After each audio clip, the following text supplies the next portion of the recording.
Airbagit.com.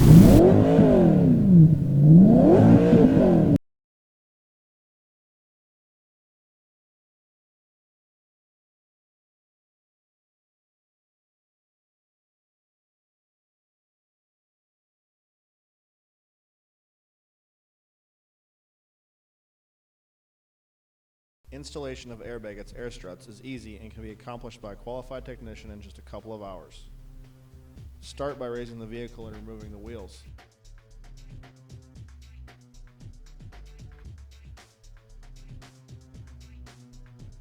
Remove the brake line clips, sway bar links, ABS sensors, and anything else that's attached to the strut. Remove the bolts that attach the lower strut mount to the spindle. Raise the hood and remove the 3 nuts that attach the strut to the strut tower, and remove the strut from the car.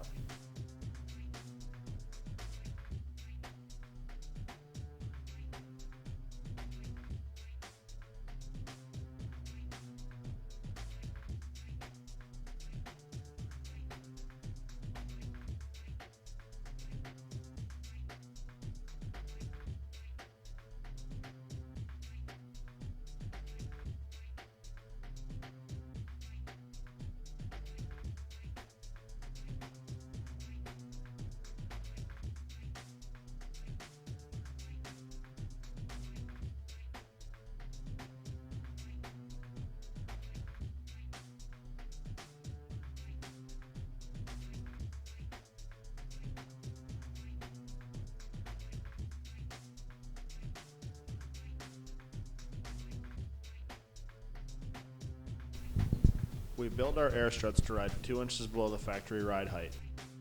If you intend for ride height to be at factory height or higher, then you must specify that when ordering. You can specify an even lower height than 2 inches, but you must give us custom measurements using our strut measurement form. Wheel size and width also have an effect on strut fitment, so if you have large wheels and tires, let us know and we will build the strut to your needs. In most cases, you will reuse the upper strut mount. Inspect the strut mount for wear and make sure that the thrust bearing spins freely. Now is a good time to replace them if they are worn.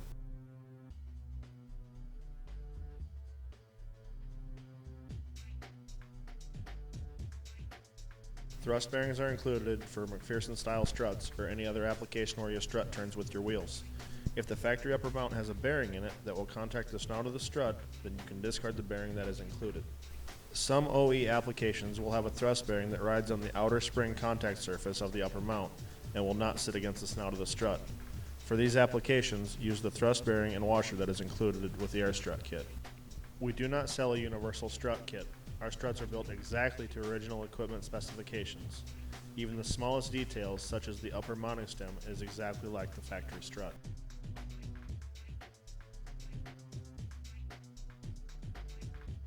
Installation of the air strut is exactly the opposite of the removal of the factory strut.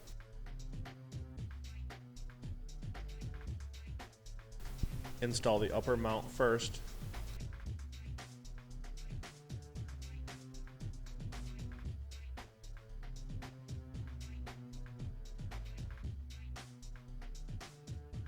Then bolt the strut to the knuckle using the original bolts, and attach any brake lines, ABS sensors, and sway bar links that were connected to the original strut as well. Many of our struts have 2 sets of mounting holes. This is an extra adjustment that can be used for leveling the car, extra room for tire clearance, or just to go lower.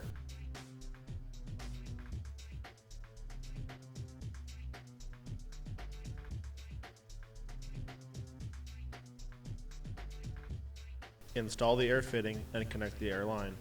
Take care to make sure the air line is routed away from exhaust, sharp corners, and moving parts. After installation, put the wheels back on the car. You will see that the lower mount of the strut is just above the top of the tire. If you have custom wheels and tires or want a ride height other than 2 inches below stock, we may ask you to fill out the following form. Use this measurement to let us know how much space is available for a bag. The larger the bag, the smoother the ride. Measurement number 2 will tell us how tall your strut is. Measurement number 3 is the most critical measurement if you have large wheels and tires. We can build custom struts that are as close as ½ an inch to the tire for maximum drop. Inflate the airbag and check for clearance issues. Turn the wheels from lock to lock and check to make sure that the strut does not contact any suspension components or body parts. Air struts have a total of 6 inches of travel. The airbag needs to be between 4 inches and 6 inches tall during normal driving. If you drive with the airbag shorter or taller than this, you will experience a rough ride and strut damage will occur.